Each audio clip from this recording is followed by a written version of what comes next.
Hello, my name is Peter Cinnamon, and you're listening to a podcast which is all about the Irish League. Friday night was alright for frighting as we had a full schedule of games played on that ever famous holiday, Friday the 13th, where the scariest thing that could have happened was a potential upset as the established top and bottom six faced off against each other. We pull back the mask to review all of those spooky games, reflect on Euro 2028 coming to our shores, as well as look ahead to Game Week XIII on the latest edition of Kicking Match. Thank you very much for joining me here once again. Chatting away with you is one of, if not my favourite part of my week. But as you well know, as much as we do have fun, and we do, I don't like to sit here chatting all by myself. So, claiming the chair this week, coming straight out of East Belfast, it's the host of the Shout of the Oval podcast. It's a first kicking match outing of the season for Matthew Brown. Hello, Peter. Thanks very much for having me on. It's great to be back. It is great to be back. It's good to be back because you're coming on to this podcast reeling on the tidal wave of enthusiasm that a 6-0 win at home gives you. I think before that game, I was hyping up where this could be a rather tough, cold October night for the Glens, but jumping straight into that one, that is as a triumphant victory as I've seen from Glentoran in a long while. Yeah, it was very convincing. Loughgall were very poor, it has to be said, but the Glens were on it from minute one. High pressing Glentoran team playing a 3-5-2 formation, which is seen today in the paper that Warren Feeney over the weekend. Warren Feeney said in the paper that it was his coaches came to him, so he didn't take credit for it. His coaches came to him and says, "What about we try this formation?" And he says, "You know what? I've tried that once, and maybe give it a go." And whoa, did it work! It was the Glens were in serious form. They really fancied it last night. Junior and Jay up front. I mean, I've said before, Junior's as good as anyone I've seen at the Oval playing that sort of hold up, knock down sort of position, and he was unplayable last night. He played like he very much did in that playoff final against Cliftonville that time. He was absolutely brilliant, and he really complimented Jay well. Really hard to pick out anyone that didn't have a good game, though, to be fair, and it was brilliant to see. Who would have thought a return of an influential keystone at the back in McCullough would deliver so many goals? Listening to what Dean Smith was talking about, he kind of feels as though perhaps this result comes from playing so many games in so many weeks. They are a team who put down the gas pedal and just don't release it, and there was plenty of mistakes on their part. And the positives here for Glentoran is that after a dreadful couple of weeks, Warren Feeney and his team's task was to turn this around and start scoring goals, and they were able to do that with flying colours. You highlighted Junior's role within that victory. He was there making things happen, giving assists to other players, but I'm sure it must be good to see Donnelly coming in and getting a brace, and probably should have had a hat-trick from that, a chances he had himself. Yeah, Jay is a player that's given us a few false dawns over the sort of last 18 months where you sort of think, well, he scored 1 or 2 goals and you thought, right, he'll kick on here, and then it hasn't quite happened. Interesting to read the comments from Warren Finney that Jay actually got asked to get taken off, so he's obviously still not 100%. He could have had a hat-trick. He was definitely going to, I'm pretty sure I put my neck in the line and said he was definitely going to get a hat-trick had he stayed on. Very unfortunate not to get one. You mentioned Luke McCullough. He's just different class. He's got back into that form of his first season, and keeping him fit is absolutely pivotal for Glentoran, because he is such an important player. But there was good performances all over the pitch, and it was just great to see everyone chipping in. And I think the Glens need to guard against consistency. I sort of said, or against complacency rather. I said to some of my friends last night that under McDermott, the Glens regularly handed out sort of hammerings of teams, and then the next week they would falter. I went through some, and it was 2020-21 would be Dungannon 5-1, then we lost 2-0 to the Cruise. Would be Carrick 6-0, we drew 0 each to Warren Point. Would be Portadown 4-0, we drew 2 each with Ballymena. So there's this all these results, and there's even more than that goes on, that the Glens have hammered a team and then gone out the next week and dropped points. Last season that didn't really happen as much. We did go out last season and we handed out a couple of 7-0s, a couple of 6-0s, and the Glens were sort of then went and backed it up the next week during that brilliant run at the start of the season. But it's nothing to get too carried away about, because on paper, suppose you see Glentoran, full-time team, playing Loughgall, who just came up. Probably should be beating them, but we all know that Loughgall have gone on the road and got some really important points this season, and it does have to be said. It is. I commented to my friend last night, without wanting to sound like Gary Hamilton, they did look like a team who had been at work all day and had, came and played a full-time team. They were trying to play from the back. It wasn't working. It ended up becoming 3 passes and then a big hoof, and they just weren't. They posed very little threat. There was one save that Armacari had to make, and I think it was deflected on the way in, and that's about it really. They were started to get really disgruntled, and there was a few choice words exchanged between them and Glentoran players, and yeah, but it was good from a Glentoran point of view. They looked to be a team that once they got those first 2 goals, the confidence just irradiated out of them. That's something they've been lacking. They've felt the pressure, and I know many Glentoran fans might disagree with this, but despite the results not being particularly great, the performances haven't been absolutely diabolical. This is a team who isn't in a great patch, but the issue that they're having compared to other teams at the top of the league who aren't getting great results is that Glentoran weren't scoring the goals to get them out of jail. Some other teams are having bad games, but they've scored 2. That's probably the way Linfield have been going when they haven't looked ferocious. They've at least scored enough goals to get a result. For Glentoran, many people would consider their attacking threat as one of their real strengths. McMenamin is clearly a huge loss for them, and they're still trying to find themselves. Has that been the most frustrating thing this season, the lack of goals? Oh, the lack of goals has been very, very frustrating. There's been games there where the Glens could have played for 2 days and not scored. Linfield last week, Dungannon 0-0 at home. It's just been extremely frustrating. It's been the creativity as well. The Glens are obviously brought in the likes of Darragh O'Connor, who's new to the team. And I feel quite sorry for him. He hasn't had a natural right back playing in behind him, so there's no one to really overlap there. You've got James Singleton, who is, he's been playing really well at right back. Like Singo deserves all the credit in the world. He's been good, but he's not a natural right back, and he does look awkward sometimes. It's natural when you're playing on the wrong side. So missing Reece Marshall is an issue there for Darragh O'Connor. He's expected to defend a wee bit more, so the creativity isn't quite there, as well as some of the finishing hasn't quite been there yet, which is, it's disappointing, because I was crying out for a new centre forward in the summer. I was just thinking back to last season, because there's a wee spell under Rodney McAree where it was a bit similar. When Junior just came in, Jay wasn't really firing.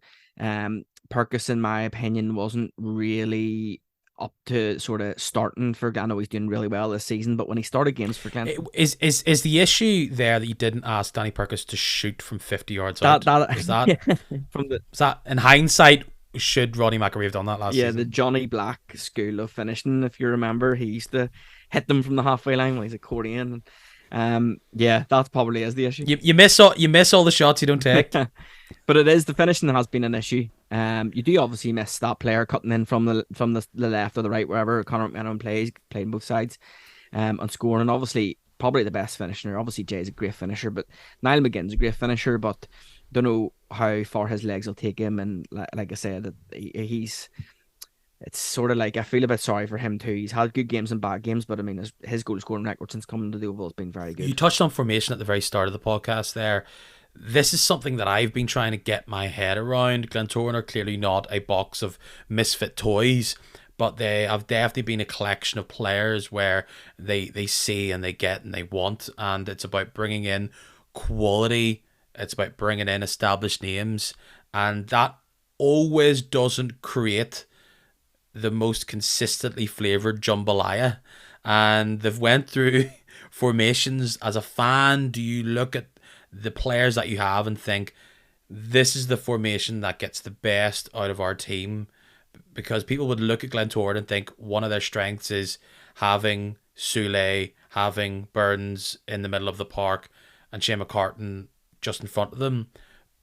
But I just, the frustration I've had watching Glentoran whenever I have is that it doesn't feel like they all complement each other quite right.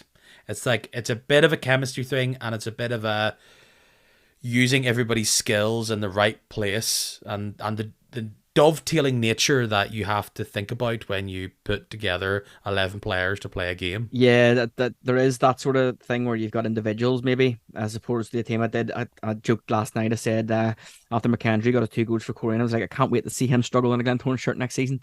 And he wouldn't be the first one. Player does really well. We sign him, and he just doesn't really. We don't really know how to use him. And the Glens have played a few formations this season. There was one earlier in the season where we played Ballymena, and we played like a 4-2-4 with Shea McCartan getting this sort of free role, which really suits him. And he played it under Rodney McAree too. He sort of plays an attack when we've got possession, out of possession. He drops in the midfield, and I thought, well, that's the team. But then injuries meant that we had to sort of change formation. I don't know why we went into this sort of one up top, which was just total madness in my opinion. I don't think we're ever built for one up top.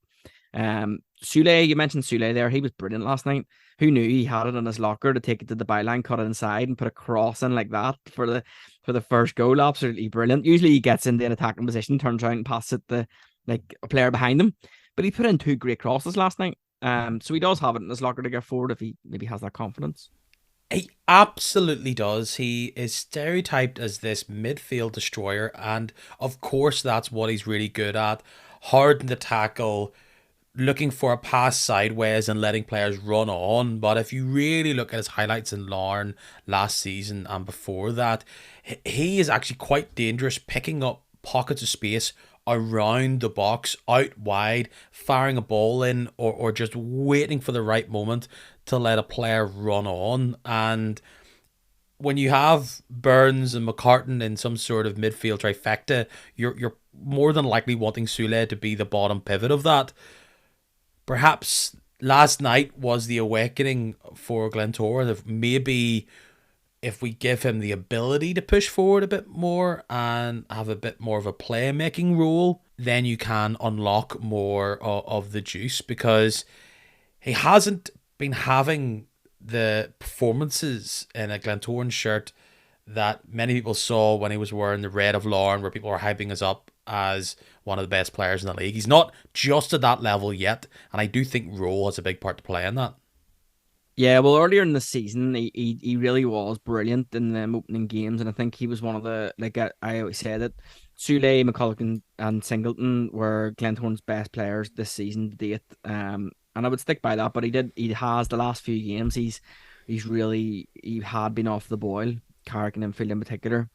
Yesterday, he was a man on a mission. And like you said, driving forward, allowing him to get forward into those attacking positions, because he can pick out a man, he can pick out a pass anywhere on the pitch, and doesn't have to just be this wee short pass. And don't get me wrong, there was a couple of times last night where he tracked back and he won the ball, and Glenmen absolutely lap it up. They love it. It's they treat that as if it was a goal or a really good assist for a goal. It was and he loves that too. So he is. You do sort of think, well, that's what he's good at, but he does have a bit more in his locker. And I think Bobby Burns in midfield is important. Last night he was playing out in the wing basically.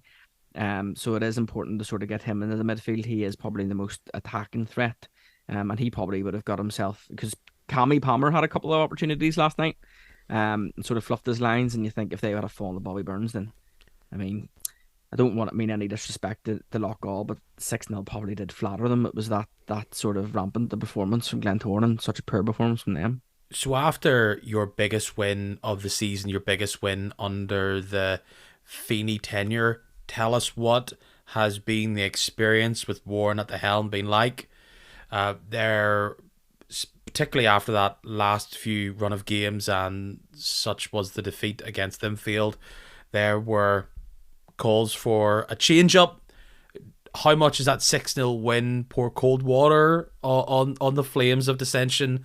And what does Feeney have to do now between today and the rest of the season to start winning over Glentoran fans? Or for many people, is the jury still out? Is he still in his honeymoon phase? Warren Feeney didn't get a honeymoon phase at Glentoran, and I mean that was always going to be the case, rightly or wrongly. He came in and he was already backs to the wall, and I said myself, he was real. It was really going to take a sort of string of performances like the start of last season to win round too many Glenmen. And I don't really buy the thing, where it's because he managed Linfield. Most Glentoran supporters, and this come from a Glentoran supporter who speaks to a lot of supporters, it was because of merit. People don't believe that what Warren Finney got the job on merit, rightly or wrongly. You can look at his record and you make a decision for yourself. But that's where the animosity sort of came from. Last week things turned nasty, obviously against Linfield, and I don't think the 6-0 win over Loughgall will change that. I don't think that a win next week against Glenavon will change that. I think it's certainly what happens between now and Christmas will determine whether Warren Feeney does win over some Glenmen. Now the Glens have got some big games in there. I know it's only the County Antrim Shield, but the semi final there. If he maybe wins that, if he beats the Blues in the League Cup, gets the League Cup final, then he'll maybe have a wee bit more credit in the meter, because I think that it is going to take a lot to win Glenmen over. And okay, I didn't some of the chants and stuff last week. I didn't agree with. I didn't think it was right. I felt sorry for his son, especially on the bench. But you know what football's like, and yeah, it was just. I don't think you should ever do. I don't think that as a football supporter you should ever do that sort of thing against your rivals. It felt uncomfortable when it was Mick against Linfield and Glenmen were singing "You're going to get sacked in the morning." Leave that up to them. But it's you shouldn't be. I don't think you pick your moments, and I don't think that was one of the moments. But yeah, he's got an uphill battle. He'll have to rely on his staff. He'll have to rely on his players, because his players have let him down as well. So it's going to be interesting from now until, I wouldn't even say the end of the season. I'd say from now to Christmas, but there's very very little wiggle room there for any sort of mistakes.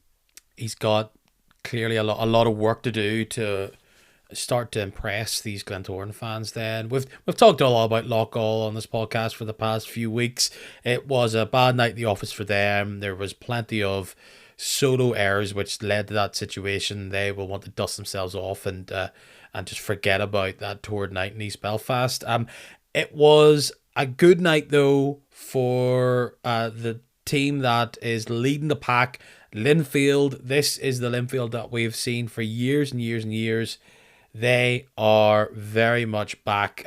They get the win down at Taylor's Avenue, and it really was a knockdown, drag-out match. That pitch had a role to play.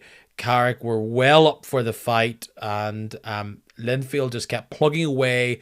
They get a goal thanks to a Curtis Forsyth own goal where he knocks it into the goal, but if it isn't him, it was probably going to be Jimmy Mulgrew lurking at the back post. Linfield get their second. They look like they're cruising, and then finally something comes off for Carrick, and they get a goal back thanks to an Emmett McGuckin header. A great header it was, and it's squeaky bum time for Linfield for 10 minutes, but they were able to see out the result.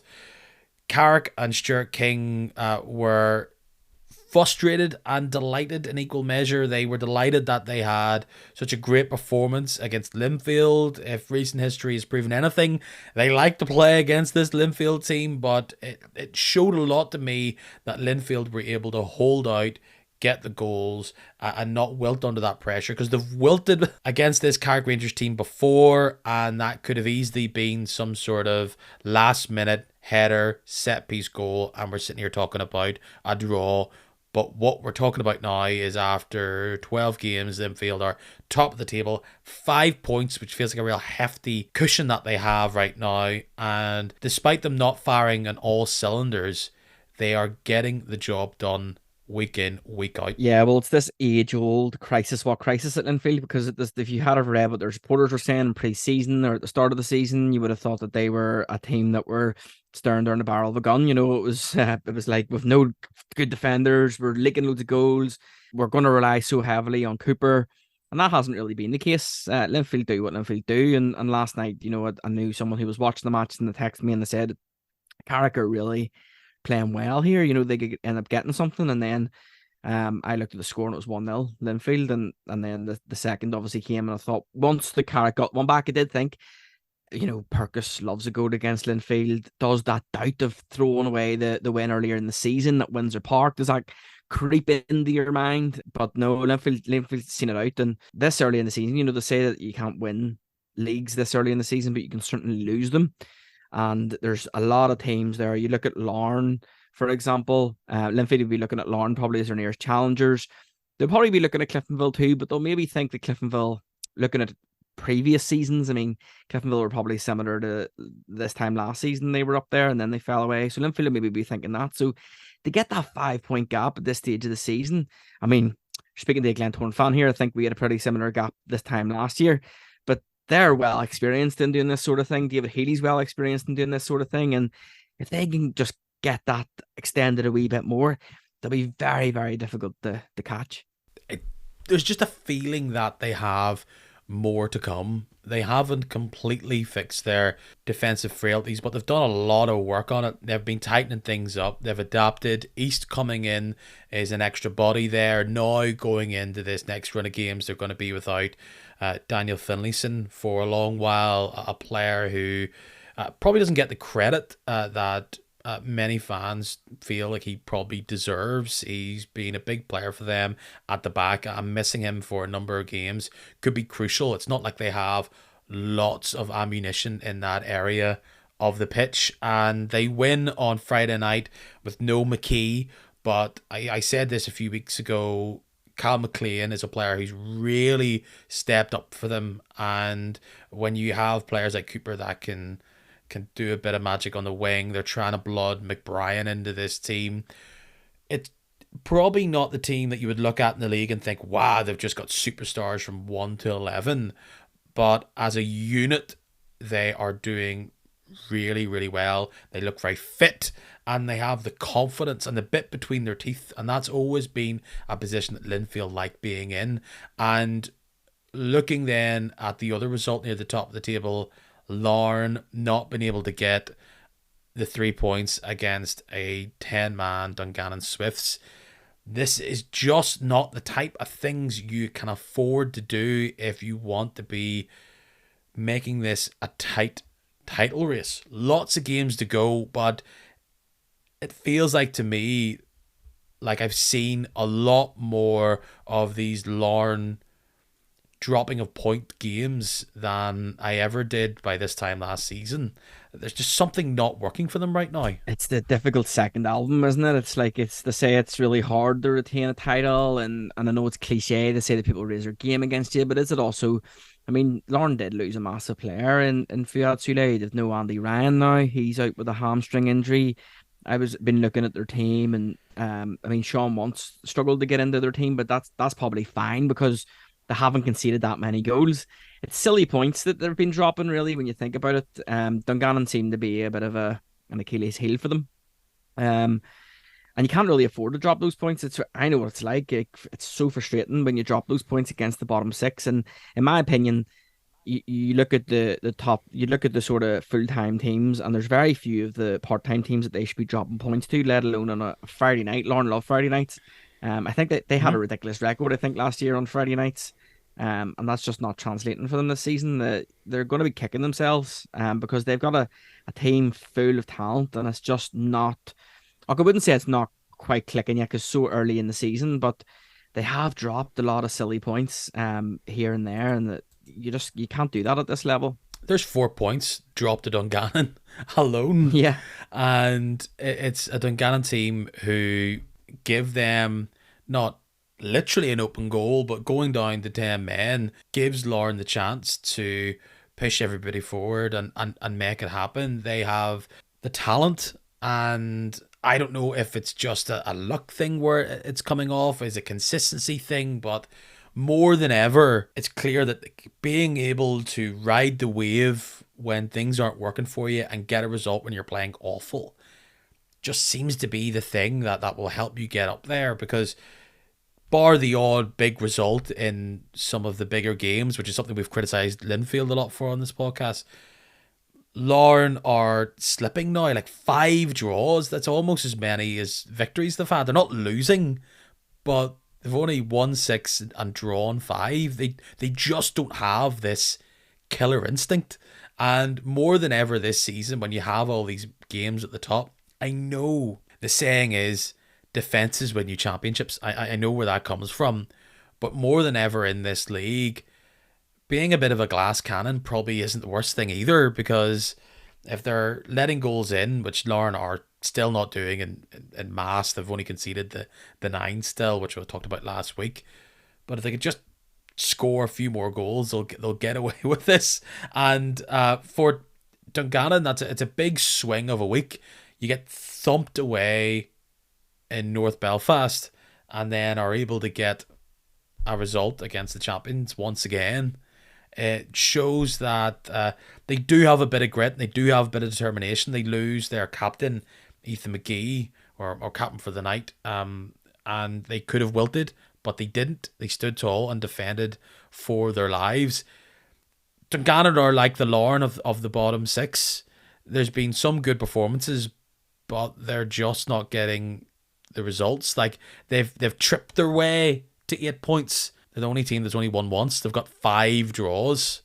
It's working out for them right now because they've got 2 points on Ballymena, but you can't nickel and dime your way to safety in this league. So somebody needs to start stepping up and converting these big chances that they're having against Larne and others into snatch and grab victories.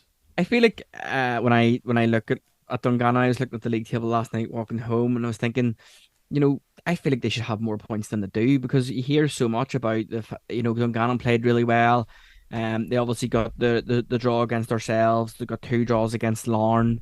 And I sort of think that when people talk about Dungannon, they've talked about how well they've played, but yet they've only got 8 points on the board. And I'm like, well, where's these performances aren't translating in the points, and it's the age old story, because I think this similar thing happened last year on their Shields. It was like, they're playing really well. They're playing this great brand of football. They're not getting the points.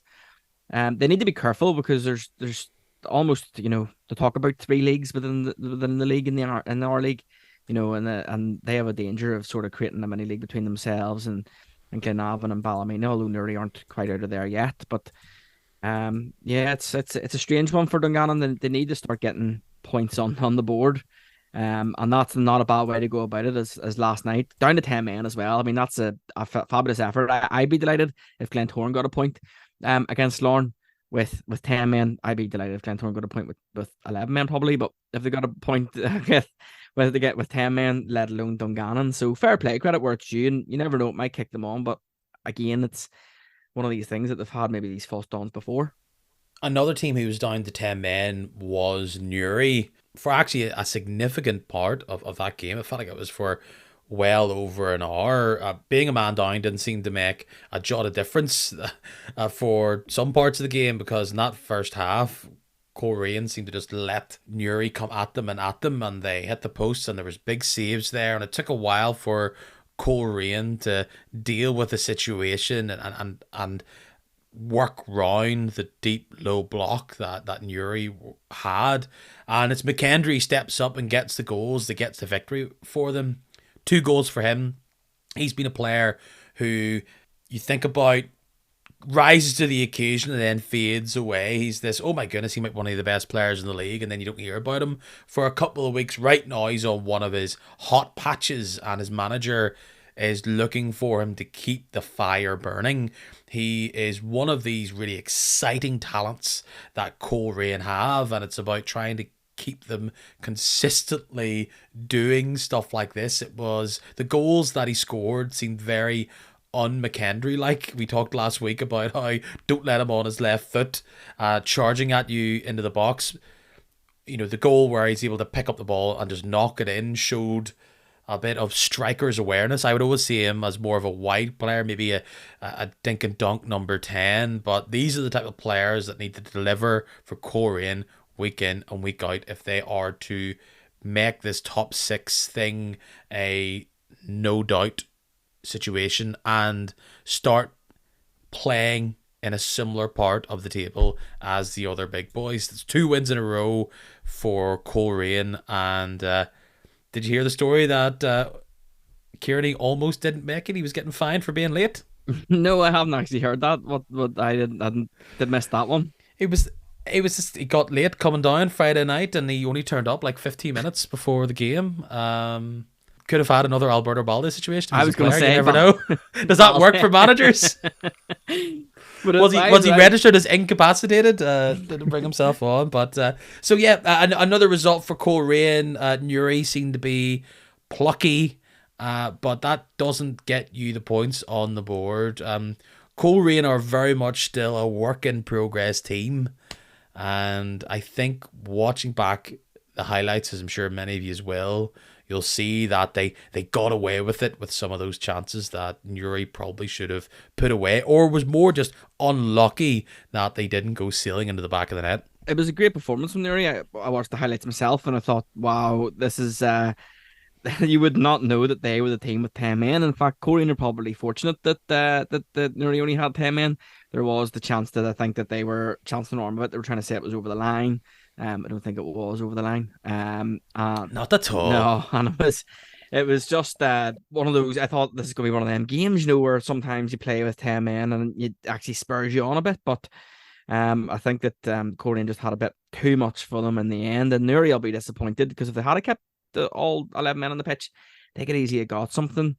But it just wasn't to be for them. In the 7th minute, Stephen Moan got red carded. I knew it was early on. What did you make of it? It was a straight red. He dived in. The way he caught Andy Scott of Coleraine, like he just went flying. He's almost like did like a rolling dive in midair, and there's claims that the boot came up and caught him high on the thigh. I heard that the Newry manager described it as an amber card. I think if you're in amber territory, you're already sitting in red card zone. So it's a frustrating one to see your player do it. But it's, once again, you dive in like that, you're giving the referee the decision to make. It was a red card. It was so high. That was the thing. It was like if he had kept his foot a bit low, then maybe not. But if his foot like went flailing in the air, it's like he lost all control. And if you don't have control of yourself, then it's dangerous. Anything can happen. So it was a red card. He can't have too many complaints. I don't even think that was an amber card, as they call it, or an orange card. You hear some commentators saying it was definitely red for me. There wasn't any complaints when Glenavon fell to the rather electric Cliftonville 1-0, slightly flattered Glenavon. I mean, Cliftonville had chance after chance after chance. I don't know how many times you saw them hit the bar. Unfortunately for me and my fantasy team, the Isle Dreamers, our captain Ben Wilson didn't wrap his foot around one of them. But Rory Hale, one of the players of the season so far, steps up and delivers to seal it home. That could have been a real banana skin for Cliftonville there, but they are able to look tight at the back, as they have done all season so far. They get the goal and they ride out of Mourneview Park with the points. For the new boss in Mourneview, Steve McDonnell, he talked about how he was positive. He felt as though things were moving in the right direction. You're not expected to get these points or wins against a team like Cliftonville, but that is a could have been. On another day, this was a 0-0, very similar to the Swifts and Larne. I mean, what a finish, by the way, from Hale. I didn't expect him to go there at all. He went to the near post, just at a really tight angle. So that was an absolutely brilliant finish from him. Really, I was when I seen Cliftonville went 1-0 up, I went, well, that's Ben Wilson. So no, he's on a yes, he's on a goal drought now. One game goal drought. 90 minutes. I know. It's one of those things where I to listen to this podcast, I know every time I mention Cliftonville, you're thinking you're the boy that predicted it to be all pandemonium and to be all over, and you've just got to say that's the job so far that Little and Magilton have done. They have kept this team really tight, and it's that whole situation where attack is the best form of defense. You cannot throw your men forward to try and exploit any sort of weakness in the back line if you're constantly panicking that you have Stewart coming from wide, from deep to attack the ball. You have a mix of Wilson and Gormley and Hale. They just have so much firepower, and not the complete opposite of Glentoran, but they just work so well together. We talk about in American football these tandems with quarterback and wide receiver to get the ball to them.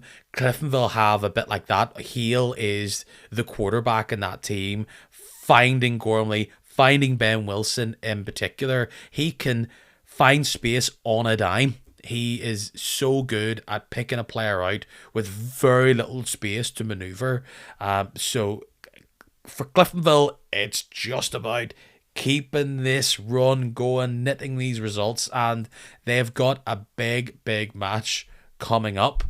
so far they look relentless, but I guess there's no point speculating on if they can keep doing it.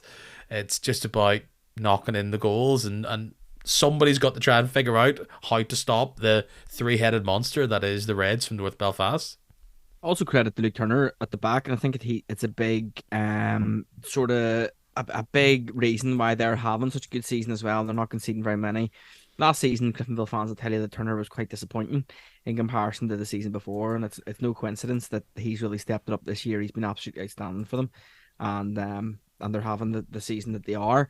It's obviously quite early days, like I said earlier on. You know, you've got these teams can start the season like this and then sort of fade away, but they do look like, you know, you talk about Warren Feeney earlier on and about his honeymoon period. Jim Mitchelton was under some scrutiny when he joined Cliftonville too. Cliftonville fans would have thought, you know, would have made you think it was the end of the world that he was joining, but he's done an absolutely fantastic job there. They do have a big game coming up here on Friday night, which I'm sure we'll talk about, and that'll really let us see sort of where Cliftonville are at this stage of the season, and it'll be a tasty one. There's been lots of talk about this injury, in quotes, crisis at Glentoran, but you got shine a bit of light on the situation going down on the Shore Road. They get their victory against Ballymena, but in the process they lose Paul Heatley to an injury. How long that could knock him out, we don't know. We all know Gallagher's been out. They've been without Winchester for a while. Forsyth has been out of the team. So this is a Crusader side who brought in plenty of bodies in the summer to try and make sure that they have the wiggle room to deal with this situation. Lloyd Anderson's starting at the minute, and they've got plenty on the bench now to try and fill in those holes. But if you were to do a bit of a temperature check around the league and how we thought Crusaders were doing, they were absolutely jalapeno pepper on fire at the start, and right now they're probably the unwanted yellow pepper in your trio of bells, you know. So they aren't as sexy as they used to be, but they're plugging away, avoiding their own drams by taking care of business against the worst team in the league. Strange one, really. I thought that Crusaders would maybe really quite hammer Ballymena, I suppose, at home, as they've done so many times before with teams that are struggling down the bottom of the league. Adam Lecky's having a great season. I don't think too many would expect him to have been. He scored a good few goals for them. I'm not too sure how many he's on, but he's quite impressive. Disappointing. I'm quite disappointed that James Teelan hasn't really got too many minutes for Crusaders, even with their sort of injury woes. I thought he'd be a big player for them this season. I thought he was a good signing when they signed him. And I did tip them to be the dark horses in the league at the start of the season. I did think they'd be up there in sort of a 1-2, which they are up there. They're not that far off Cliftonville, and we're talking up Cliftonville's chances. But yeah, they'll be happy to sort of get in and get out with the 3 points yesterday. That can always be tricky when you're going into a game against a team struggling down the bottom of the league and you don't expect to lose, but then all of a sudden you've got injury problems yourself, and Heatley's obviously a big miss. He's the Peter Pan of the league. He just never seems to get any worse. Just always seems to keep on staying quite consistent. But no, Stephen Baxter will be happy enough with the 3 points, regardless of whether the performance was there or not. Charlotte O'Rourke is a player that should be starting to get more love. He's the man that dinks the ball across the box so that Lecky can slot it home. He is a player who gets actually quite high up. When you think of wingbacks for Crusaders, you ultimately go straight to Billy Joe Burns, and as the clock of time ticks on, his venturing runs near the top of the pitch aren't as plentiful as used to be, and it's switched more towards Charlotte O'Rourke, who can whip out a ripper of a shot himself. He's been a big player up that top of the pitch for Crusaders, and in the same way where I'm saying other teams aren't able to get the goals to win the games like this, you've got to give kudos to Crusaders. But like, Ballymena had their chances as well. This seemed to be more of a spirited return for them. Wessendorf seemed to have what looked like one of his better games, rampaging up that wing for a really, really big chance. He can be a hot and cold player. He has all the physical traits to do it. It's just about putting it all together to have a performance where It's usually the final ball which lets him down when he's in front of goal. He can bully defenders very easily, but when he gets that yard and the goal's in front of him, he's got to deliver a bit more, and Ballymena will need him to deliver. It was a change in shape down in North Belfast. Johnny McMurray isn't consistently playing for them week on week, and I know I've been very down on Ballymena. However, one of these teams at the bottom of the league will no longer be in it come the end of the season, bar some weird registration shenanigans. So all you can take, if you're not going to get the result, you've got to take the performances and pocket them. And for a Ballymena team, which I've seen a few times being fairly poor, this seemed to be a bit more spirited. And over the next few weeks, can they do what no one at the bottom of the league's doing and turn them into results? You could sort of take everything that you said about Portadown this time last year and just apply it to Ballymena. They're just not scoring goals, and that's a massive issue for any team down the bottom of the league. You sort of think Jim Irvin first in the job and in management, is he going to be able to turn it around for them? It's going to be one to sort of keep your eye on. They're losing a lot of games by just the one goal, and you just can't help but feel if they had their very own Paul McElroy, they did have their very own Paul McElroy, and of course they let him go. Would things be a wee bit different for them? It was officially announced last week. Euro 2028 is coming to the UK and Ireland, and as a part of that bid, as we all know, Casement Park was listed within the 10 stadiums. It is the stadium that we all know isn't built. We all know there's no timeline for when it's going to be properly put down. There has been plenty of consternation from many people in football circles about the pitch to have the stadium host games, mainly because with this tournament, one of the key factors of these tournaments is supposed to be legacy, and many people have cried out, well, what legacy is there for a sport that is unlikely to host many football games beyond this tournament?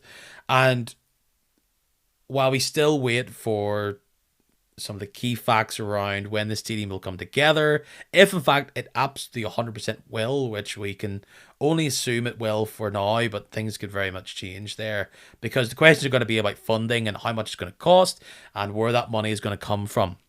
What I want to talk about is that there's been a lot of support from those in the Irish FA and in NIFL publicly saying, look, we're totally happy for the GAA and Casement Park to get their money and get built. However, if they're getting a big old bowl of ice cream, we want an equally large size bowl, £100 million size bowl of our own ice cream for our stadium. It's incredible to look back and think that it's been well over a decade that teams have been waiting for the sub-regional fund to come their way. As a fan, were you surprised to see leaders both in NIFL and the IFA be so bullish and have real clarity to what they're saying and making public declarations? Okay, Casement can have its money, that's fine, you can make that decision, but they are calling for over 100 million for stadium, because that's quite bullish from them. Yeah, I mean it is British. It's what the fans want to hear. They're sticking up for our sport. They're sticking up for our clubs. It's what we need. This league. I was looking through. You asked on Twitter actually for some plans. Someone got a list of all the plans that the clubs have in place, and I was going through and I was looking at them all, and I was like, if 120 million pound, which is what they came out and said this week, we want 120 million pound. If 120 million pound was to deliver all those plans, what a difference that would make to our league. The plans were absolutely incredible. If you put them all together, like everyone's plans were absolutely amazing. So I think that they do need to stick up for their sport. And it's funny that they said it, because last week when it was announced by the Department of Communities in a statement to the Belfast Telegraph, I was getting ready to go to Windsor Park, and I was in my supporters club, and I said, they could build a GAA stadium in my back garden and play the Euros there, as long as it meant that our fans, our clubs, got their share of the money. Like, it does not bother me one iota that they're gonna, that if they do play the Euros at Casement Park, and if they do, as long as if the legacy of the Euros is that they give the rest of that money, they give that 120 million to the clubs in our league, then there's a legacy itself. It's, okay, you play your games there, but you get this pot of money. I'm all for that. That's clearly what you can read into the tea leaves of what the situation is. There's been people calling out that they would not like these games to be hosted in Casement, but the way we're sitting right now, 5 years from this tournament, it looks as though if Northern Ireland is to host any games, it's Casement or nothing. So with that being the potential situation, that's kind of what we're looking at. It's going, okay, the money will hopefully, or they'll be calling out for the money to come through for football in equal measure. And it would be incredible to see that amount of money come through. There's many other non-sports related bodies who would clearly want 120 million or whatever it might be. Is that enough to pay for all the things that they would like on this dream list? There's obviously factors in regards to health and many other spendings in here in Northern Ireland, but that would be fascinating to see what happens. And at least to me as a fan, it just seems very different to see all these bodies to be so coordinated and to be so clear. And it's not like they're coming with anger or frustration. They're just saying very clearly, this is what we're asking for. So the Euros doesn't seem real to me just yet, because it doesn't mean that Northern Ireland's going to get into the tournament. So there is a situation where Northern Ireland isn't in the Euros, even though there's games being played down the road if you live in Belfast. So a lot more to come. I feel like stage one has happened, and we'll obviously come back to this week to week. But we wrapped up Spooky Friday last week, Friday the 13th. Very sad that there was no Halloween related regalia, but we've got 2 more weeks to go to get all your pumpkins and your scream masks out and about. And if you do want to dress up, I've got 6 games in the top division for you to potentially do that in. We'll start on Friday, and again, we've been alluding to a wee bit on this podcast. It's the Big O. Reds meet the Blues at Solitude. It's the streamed game. The last time these teams met, Linfield were the team that finally undid this Cliftonville side. And looking at it, it could be exciting. It could be thrilling. And from what I can remember from that last game, Linfield sat back and let Cliftonville puff themselves out, run out of juice, and then punch them on the nose with the sucker punch. I wonder if they're particularly away from home, is that's what Linfield's plan will do. It's going to be a lot harder without Daniel Finlayson, but the first task Linfield will have is trying to restrict the scoreline and counter. I think that earlier in the season, it's probably a bit easier to do that. Everyone's fitness isn't quite up to scratch. When you're this many games in, I think it is harder to do that, and especially on a smaller pitch like Solitude, when it can be tough to expect someone to run themselves into the ground and get exhausted. It's going to be really difficult to call this one, because obviously you've got 2 teams who are in form. Linfield, they're not even conceding that many either, to be honest with you. And obviously we know about Cliftonville's defensive record. Like lately, Linfield haven't been conceding that many. They've been doing very well all over the pitch, and they're quite solid, just quite reliable. I do think it'll probably end up a draw. I don't think any team will want to lose it. If Linfield win it, then they're putting more distance between themselves and Cliftonville. And again, if Cliftonville will be thinking like that too, they're like, if we lose it, then it's gonna be difficult to claw those points back. It feels like this is a game that can echo that Cliftonville against Lauren game earlier in the season, the 5:30 kickoff, where it's a goal apiece and they both settle for it, and it isn't a particularly thrilling and exciting game. I would love a goal in the first 3 minutes, because it would just blow the top right off this fixture. The one thing we all want is for this to be a complete shootout, and that's exactly actually what Cliftonville will want. If it's a shootout, you've got to believe that they have more ammunition, more firepower at home to be the people that have the most goals come the end of it. And the thing is with Linfield is that when they are hot, they are hot. So the pressure's more on Cliftonville, because if Cliftonville lose this, it's an 8-point swing now at the top of the league. So it screams a draw. It just screams a draw. So I'm going to have to try and be predict as accurately as possible, which is why I'm going to have to go for 1-1. But This could be a big Joe Gormley game. Again, I said to swing that it could go to 8 points. A win for Cliftonville, it's down to 2 points, and they are feeling themselves. So a big game for all of the attackers on both sides incoming. A team who wants to kick on their season finally is Larne, and they welcome in the current bottom six frisky team in Carrick Rangers.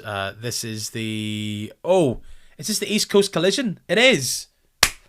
Lauren Carrick again down at Inver Park. What will go down? We'll have to see. Can Danny Perkis ping it in from 50 yards? This is a Carrick team who look to have finally found their mojo. They're interlinking with each other very, very well. And if they're going to get a big win against Larne, this is likely to be the time.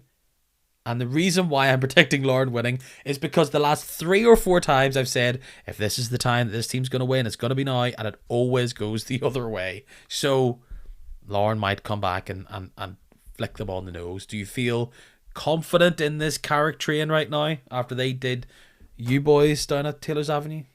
Think that Carrick will obviously be a bit sort of, they'll probably be upbeat even though they got beat by Linfield. I think they'll be very, very happy with their performance.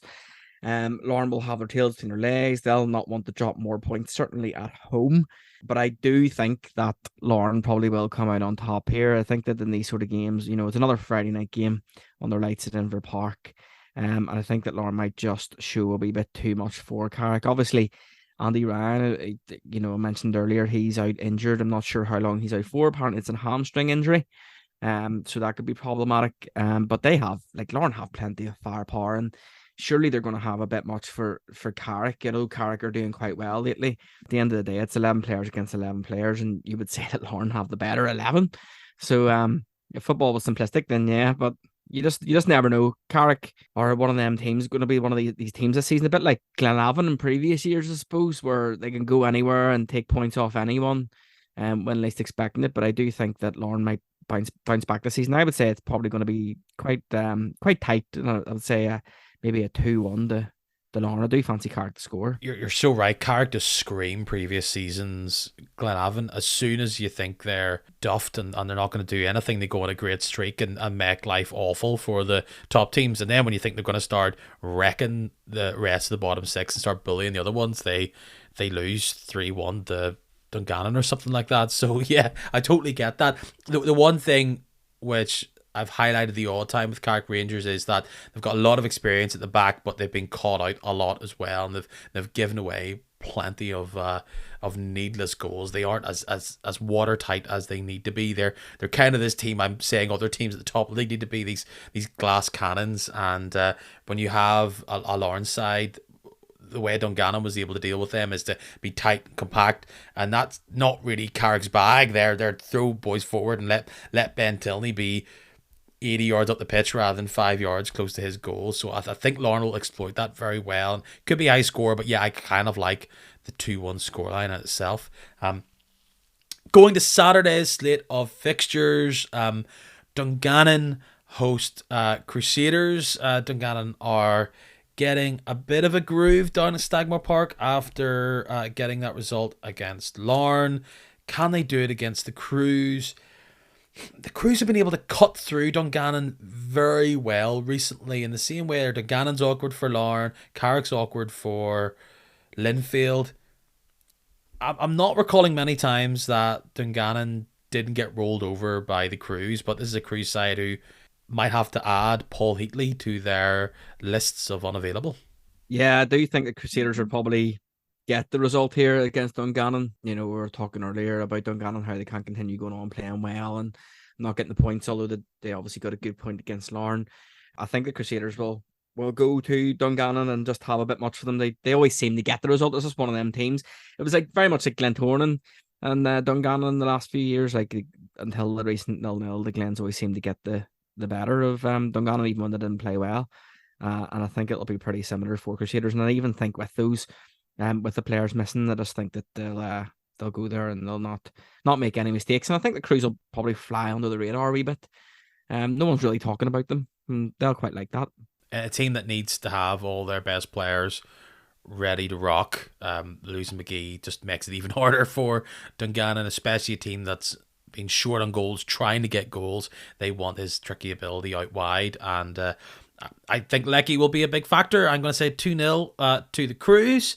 Glentoran host their ever plucky rivals in Glenavon. Simply, this just needs to be another win.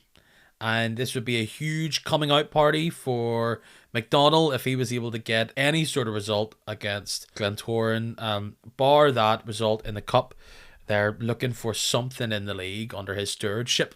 It isn't in massive amount of numbers, only played a few games, but Glentoran will want to score early in the same way they did against Loughgall and just keep piling on the pressure. The Glentoran and Glenavon games down the years, you could flip a coin and you're just not sure what's going to happen. But I think on Saturday, we're going to have to guard, Glentoran are going to have to guard against complacency, and I think that that'll be made clear by Warren Feeney. You know, we cannot afford to go out there or to go out at the Oval and think, oh, 6-0 last week, more of the same this week. Be interesting to see what sort of formation he goes with, if he sticks with that 3-5-2, if he sticks with the same personnel, if he trusts his personnel. Glenavon looked pretty unlucky against Cliftonville. They could easily have got a point there, seemingly. So they'll come to the Oval as well, looking to maybe a bit of a free hit, because going by what the manager said last week, he said you don't expect to play teams like Cliftonville and get 3 points. So he might go with the same attitude against Glentoran, and the Oval can be one of them places sometimes where if you can get your Glentoran backs to the wall, if you can get the fans and the players back, then you can get something. But I do have to say, I think that the Glens will go out and get a win next week. I think that earlier in the season against Glenavon, they were fairly lucky, to be honest. The very late winner by Jay Donnelly after brilliant work from Shane McCartan. But I do think I hope it'll be more comfortable on Saturday. Buoyed by keeping things low against Cliftonville, I kind of think Glenavon's going to get some. I think it's going to be a draw. I think it's going to be a 0-0 draw after throwing the ball into the net 6 times. To not be able to score at all just feels very Glentoran right now. So I'm going to go 0-0. My favourite game of the weekend, Cliftonville against Linfield's going to be a big blockbuster. But if all 6 games were at the same time and I had a big remote to say you can watch one of these games right now, it would have to be Loughgall against Newry. This are 2 teams who love to push forward. They aren't always the most free-flowing once they get the ball into the box, but these are 2 very different teams trying to play, quote-unquote, the right way, their own way. They play without too much trepidation. They would rather live positively than live in fear.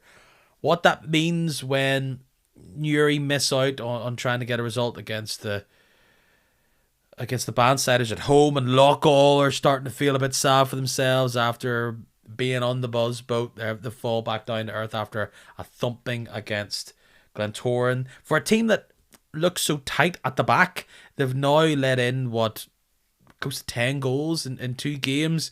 They'll need to turn that around. So I just can't tell how this is going to go. This will be a game that will just go back and forward, and it will be really on the day who prepares their team the right way and who is able to figure each other out the best. I think Newry might nick this 2-1. I just think they'll be able to get at this Loughgall back line, and Loughgall will let them into it, despite the fact that would you say, if you were the man making the odds, would you say Loughgall's the favourite in this game, mainly because they're at home? I would say Loughgall's the favourite, but I do think it's going to be one of them games. It's like a 3-2. Like one of them high scoring games where one just about edges out the other. I do agree with you. I think it's going to be a very exciting game. Obviously earlier in the season, Loughgall went to the Newry Showgrounds and won 3-0. First game of the season. First game of the season. That was would have been a shock to Newry. And I think that they will be disappointed, Loughgall, from losing 6-0 obviously to Glentoran. But I mean, I think that earlier in the season, Carrick lost the Linfield, or the Crusaders rather, and then went and played Linfield and got the draw. So that can sometimes spur teams on to do well. But I do think it's going to be one of those high scoring sort of 3-2, maybe even a 4-3 sort of game. a red card in there somewhere, because there seems to be loads of red cards in the bottom six this season. If you had to make me pick one of the teams, I think I would go with Loughgall, because I think they are the better team. If any team is able to pick 3 points out of the bag come the end of this game, it would just be huge for their season. This is why this league is going to be so tight now at the bottom of the league. Newry have got 10 points, Loughgall have got 15 points, with Ballymena on 6, Glenavon 7, Dungannon 8. 3 points for Newry would see them, and it all depends how Ballymena go, 7 points away from bottom. That's massive. Loughgall, a win if Ballymena aren't able to get any kind of result there. 18 points, 12 points off bottom.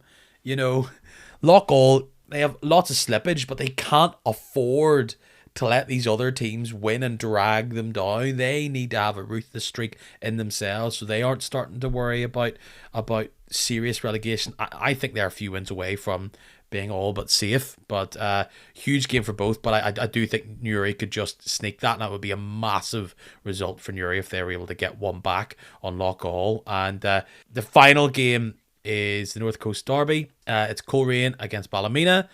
And you've just got to believe that despite it being at the showgrounds in Ballymena, that Coleraine just look the better side in these games, and Ballymena are likely to be without Colin Coates at the back, so maybe they can hold on and counter punch them. But for Coleraine, they will let themselves down if they don't go for the jugular from the off, because the longer this game goes without there being a goal for Coleraine, the more you just make this nervy and give Ballymena a chance, and they cannot give the Ballymena a chance in this game, because I know they're your rivals, but they're also the bottom side in the league, and you can't slip up here.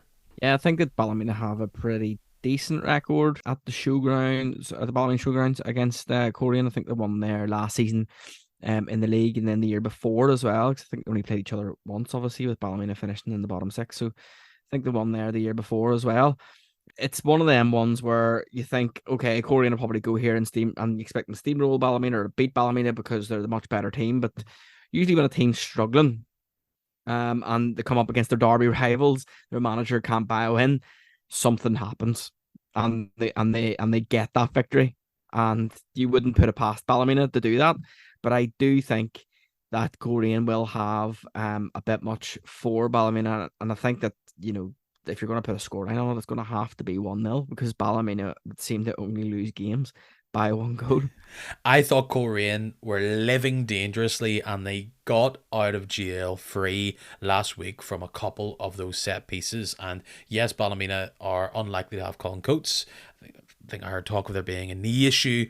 I just foresee it being a set piece that undoes Coleraine in the same way that happened with their game against Dungannon, and I think it's going to be late. I'm going to say 1-1, and it's going to be one of these set pieces, one of these big lumps of Ballymena getting the goal, and a draw here will probably feel like a victory for Ballymena in a situation like this, so I'm going to say 1-1. Matthew, great to have you on the podcast once again. Of course, you have your own Glentoran flavoured podcast, Shout at the Oval, which is always out there for fans of any team to go back and listen to some of the players, ex-Glentoran players, obviously, and talk about their time, their history, also being a Glentoran player, but being an Irish League player in general. But recently, you've taken on a new podcasting venture. Tell me all about it. Yeah, so at the end of last season, I was asked to come on to the Ulster Footballer of the Year Awards Organising Committee, along with Ken Moody of Castlereagh Glentoran Supporters Club and Bobby Carlyle,